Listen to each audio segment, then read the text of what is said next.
Aujourd'hui, le thème d'aujourd'hui, j'ai eu à cœur de sortir 10 règles pour notre épanouissement financier. J'ai pensé à dire les 10 commandements. Après, j'ai dit non, je peux pas dire 10 commandements parce que bon, c'est Dieu qui a donné les commandements. Et je suis pas là pour donner les commandements. Je ne vais rien te faire si tu n'appliques pas ce que je vais te dire. Mais avec Dieu, quand il te donne le commandement, si tu n'appliques pas, tu auras la sanction.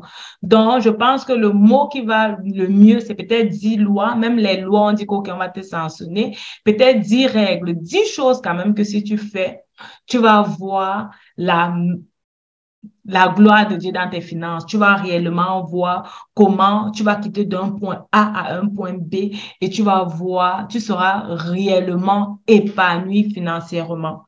Lorsqu'on se rappelle de ce qu'on a dit, on a dit qu'être prospère, c'est être capable de pouvoir répondre à toutes les sollicitations qui viennent à nous.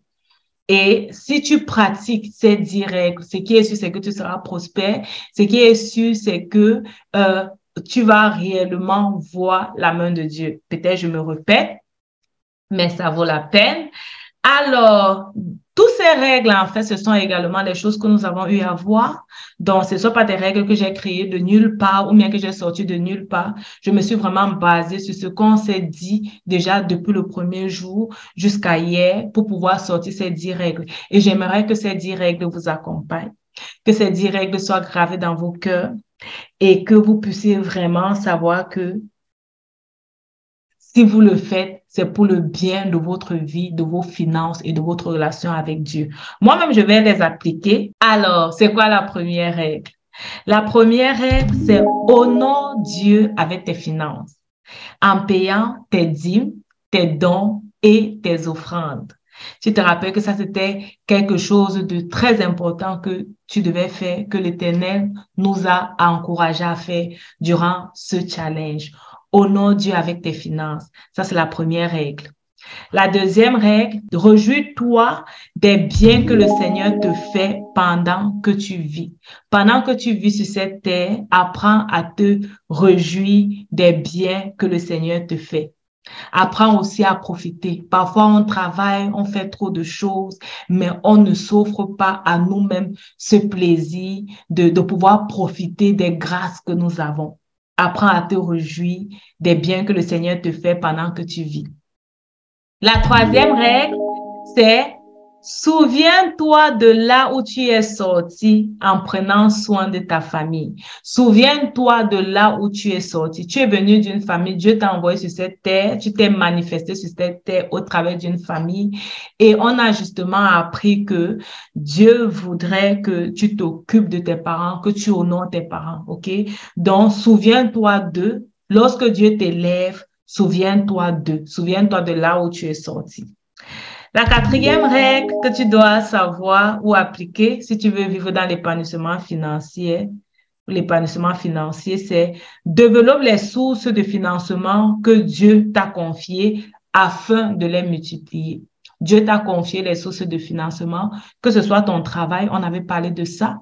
Ne pas rester à un poste, croiser les pieds et dire que jusqu'à ce que la mort s'en vienne, mais savoir que tu peux te former dans ton travail, tu peux avoir augmenté ton expertise et évoluer dans le travail. Ou alors tu as des idées en toi que tu dois féconder, tu dois les féconder, les développer pour les multiplier. Développe ces sources de financement que Dieu t'a confiées afin de les multiplier. La cinquième règle, tends la main aux pauvres, à la veuve et à l'orphelin, car en le faisant, c'est à Dieu que tu prêtes. Tends la main aux pauvres, à la veuve et à l'orphelin, car en le faisant, c'est à Dieu que tu prêtes. Et si on s'est rappelé de la parabole de Jésus où il dit, j'étais malade, j'étais en prison, j'étais ça, vous ne m'avez pas rendu visite. On a aussi lu les références bibliques qui parlent d'aider le pauvre, d'aider la veuve. On a vu aussi la femme vertueuse du Proverbe 31 qui tend la main aux pauvres, ok? Donc, si tu veux vivre une vie épanouie dans le domaine financier, ça, c'est la cinquième règle. La sixième règle, ne gaspille pas tout ton argent au jour du bonheur. pour pouvoir résister pendant le malheur. Ne gaspille pas tout ton argent quand tout va bien, quand tu sais que okay, tu as un travail, tu as un CDI, comme on dit en France, et tu sais que l'argent va venir tous les mois et tu commences à gaspiller, tu ne prévois pas. On avait parlé de quoi? De l'épargne. OK? Donc, ne gaspille pas tout quand c'est un moment où tout va bien. Parce que certainement, un moment va arriver où ça n'ira pas. Et il va falloir que tu puisses prendre dans cette réserve pour pouvoir t'en sortir de ce moment-là. 7.